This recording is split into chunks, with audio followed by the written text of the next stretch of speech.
Hey Wanderers, last day na namin dito sa Puerto Galera kaya sinulit na namin ang bawat oras. Day 3! Day 3 na!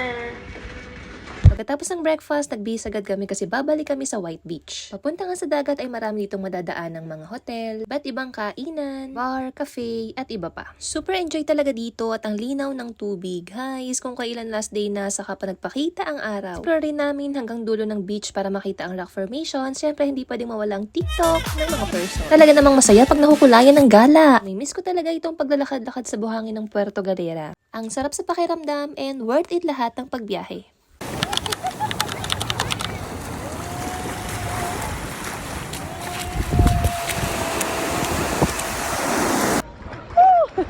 Sarap po yun. Tilapia ang!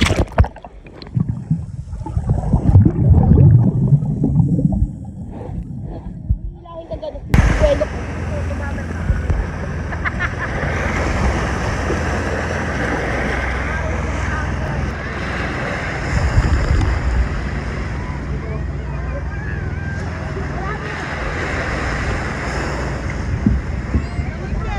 Ako, basahin ko.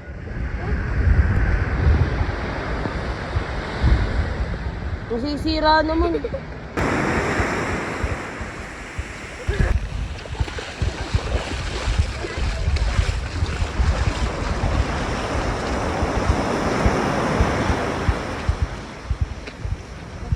Siyempre, hindi kami uuwi na walang picture sa sikat na sandcastle ng Puerto Galera. 30 pesos nga per head for picture taking and let's support sina tatay na gumawa talaga nito. Galing! By 11:30, nag-checkout na kami sa hotel at sinundo na kami ng aming service mula sa OTG Travel and Tours. Papunta naman kami sa port. Ang schedule ng alis ng barko namin is 2 p.m. Kaya ito, naghintay muna kami dito.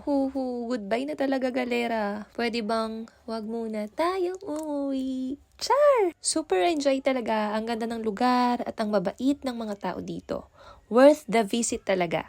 And another bucket list check. Kung gusto nyo rin mag-travel sa Puerto Galera, just book sa OTG Travel and Tours para less hassle ang itinerary. Para sa extra discounts, gamitin nyo lang ang code ko sa Klook na Cherry Wonders for 5% off on hotels at 3% off on Klook activities. And now, pabalik na kami sa Batangas Port. Grabe, ang ganda pa rin ng view pa uwi. Nakaka-proud talaga ang Pilipinas. And that's all for our Puerto Galera trip. See you sa next adventure namin. Thank you for watching!